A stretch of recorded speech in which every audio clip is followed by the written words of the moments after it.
Hey there folks, and welcome to this video, and I'm going to sit down for a few minutes to talk about something the FIA has done. This is a bit different to what they did in 2020 and at the end of 2021, because this is something that's going to affect, like, they call it political messaging.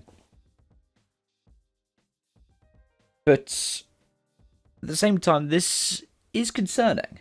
It's a really worrying thing that they're doing. So they've updated the International Sporting Code, and it says that the breach of the rules around political statements now has the general making and display of political, religious, and personal statements or comments notably in violation of the general principle of neutrality promoted by the FIA under its statutes. This means that anything that's political will be, or anything of those natures, will technically need to be approved by either the FIA or the local sporting body.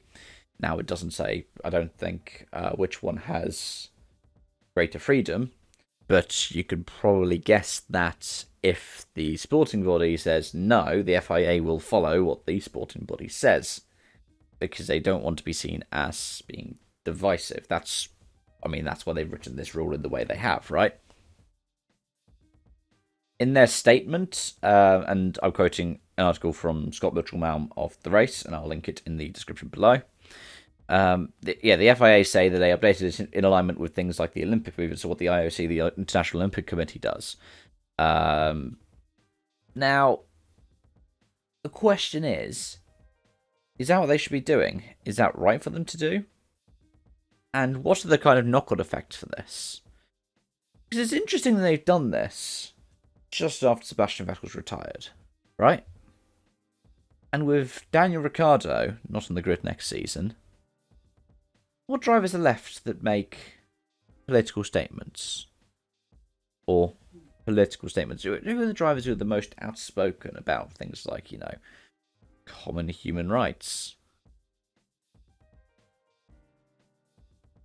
Isn't it just Lewis Hamilton? Like, sure, there have been other bits and pieces that have been done by other drivers. But yeah. I think Lewis is probably the most outspoken. Well, he was the most outspoken before, but he's pretty much the solely outspoken one now out of F1 drivers talking about, things that could be considered political. Now, what this means could vary.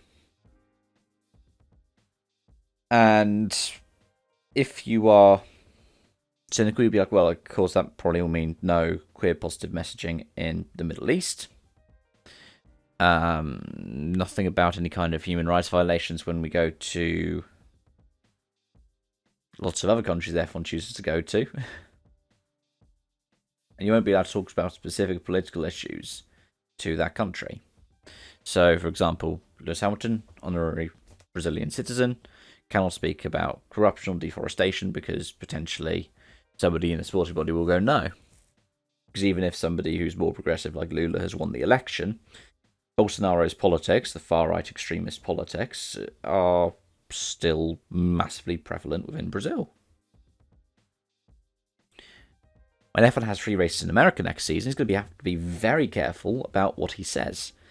Especially because even though Nevada and Las Vegas tends to be more liberal than the other place they're going, you've got Miami, Florida, and you've got Austin, Texas. And Austin is the liberal part of Texas. But it's still Texas.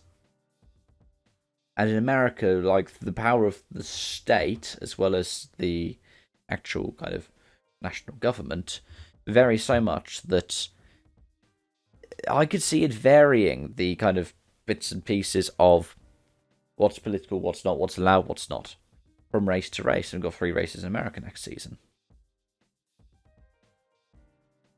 Now, the other thing that is interesting to look at is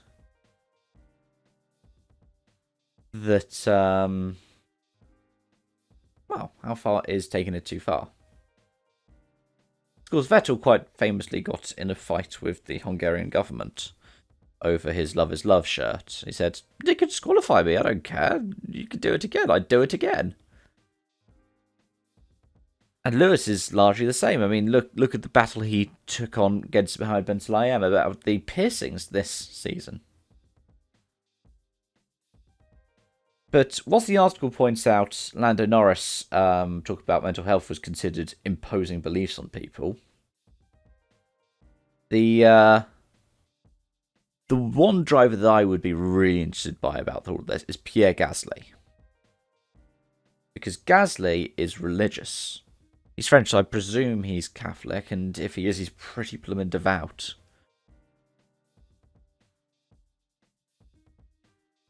And one of the things that's really interesting about Gasly is he was one of the most outspoken drivers criticising the ban on jewellery.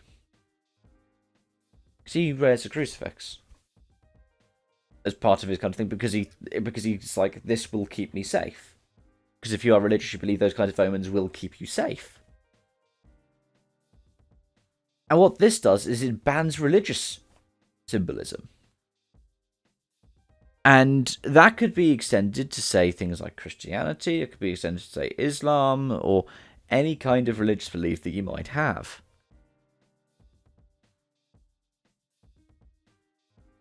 But it might also mean that if F1 does go back to China, which it's looking to do for 2024, I mean, it's looking to have, 2 or 3 races out in China soon, you have to be very careful to talk about the struggles of the Uyghurs. You have to be especially careful if you're a Muslim driver in the Formula 1 series, in F1 or in any of the other series that go around with it.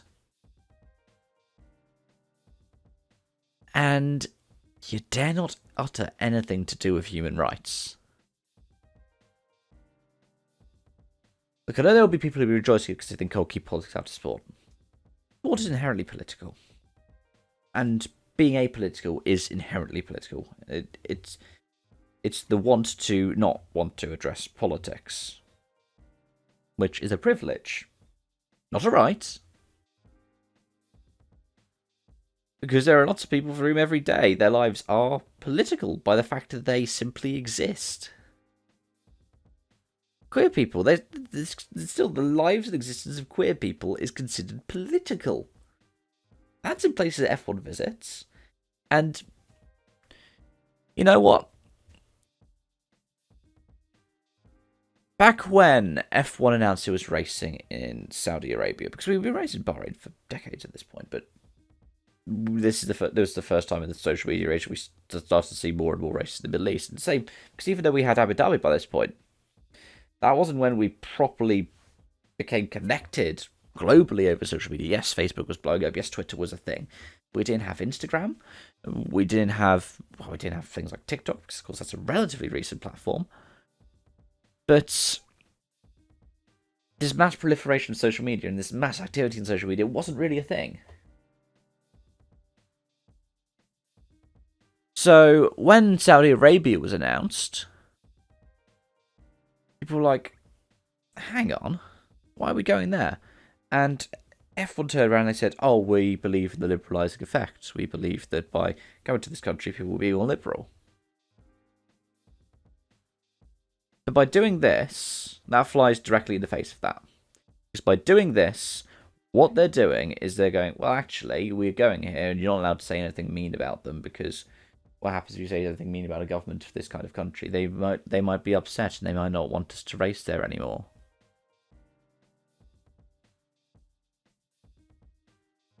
Cash is king, right? Cash is king. I mean, we could see that by F1 dropping We Race as one for this season. Then frantically bringing something back like it because, well, people were still being harassed online. It's okay for F1 to say, oh, you can do this and that up to a point. And they want to keep making money. And the FIA does as well. In this case, I am saying the FIA and F1 in lockstep.